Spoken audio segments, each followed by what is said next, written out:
With Halloween just around the corner, why not check in with the Grim Reaper? No, not that Grim Reaper. This one. I would say this is Stu Grimson doing what Stu Grimson did best, dropping the gloves with an NHL career, including 2,000 penalty minutes. His road to and from the NHL has been anything but typical.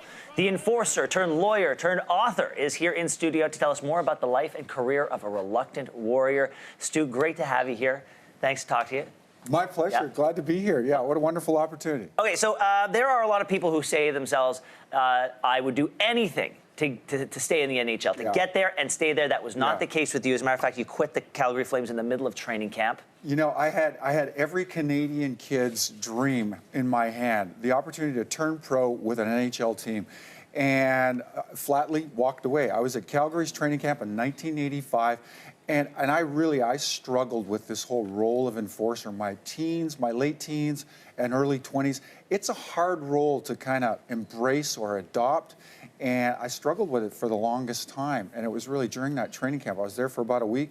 And I told our general manager, Cliff Fletcher, I said, I just don't know that pro hockey is for me. So it took a while to kind of settle in, to mature, and to be able to wrap my head around that mindset. Make peace with it? Make peace with it is probably a good way to say.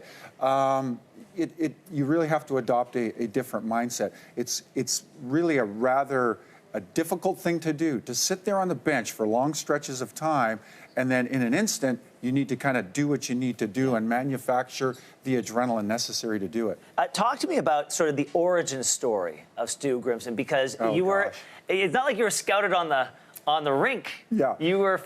Are we sure we want to call it scouting? Yeah. What happened here? My buddies and I are going to a movie. I'm a 15-year-old boy in downtown Kamloops. We're going to a movie. We're walking down the street, and we called them rig pigs. These were guys that kind of came in from the drill rigs from out of town. They were, middle 20s. They were kind of used to whooping it up in our town on the weekends. And we happened to arrive in front of the Kamloops movie theater at the same time. These rig pigs were kind of, half in the bag, and they started making fun of us, poking fun at our high school. We're wearing our high school jackets. So I kind of separated two of my buddies. I waded through the pile, and I just clocked one of these guys. Big fight right there in front of the Kamloops movie theater on a Saturday night. Well, lo and behold, the head scout of the Regina Pats of the WHL happened to be driving by the movie theater that night. And as legend would have it, 2 weeks later, I end up the property of the Regina Pats. And that was how I got scouted into the WHL. Okay, so you make peace with this role that you're playing, and you do it well. But then you have a turning point. 1990, you get your orbital bone broken in two places. Essentially, you get your skull fractured in two places. And then you said you looked like Frankenstein's kid brother for a month and a half. What made that a turning point? That couldn't have been the first time you'd been injured. Yeah, no, it wasn't. But that was probably the worst beat a guy in my role could ever suffer. That's the worst injury, and a very humiliating injury at the same time. And Brownie, in that fight, again, breaking my orbital and my cheekbone, he put me out of commission for 6 weeks. But at some point, I kind of came to this awareness for myself personally. It really was a liberating moment.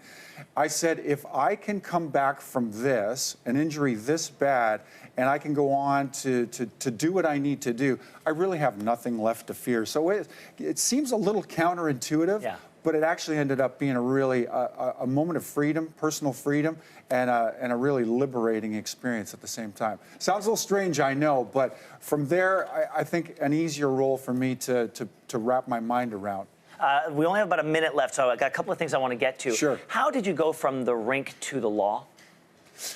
I saw a lot of guys before me, George McPhee's, the Ken Drydens, the Neil Sheehys of the world, ex-players that studied the law, that earned a degree in the law, and they went on to earn great jobs, just exciting careers in the NHL after they left the game as a player. So that really was the mindset for me. Wanted to stay in the game, and I thought the law gave me an opportunity to kind of boost my marketable skills. And it's done that, but now as you look back from this new position that you have, or newer position rather, most recent position, do you see a different league than when you were playing?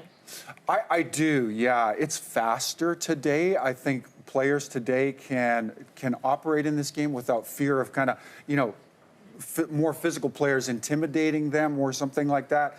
And it's just faster. The players of my era didn't attempt to do some of the things that the young players today can do. The speed and the puck skills they have, it's really off the chain. Stu Grimson, great to talk to you. My pleasure. Thanks so much. for having us.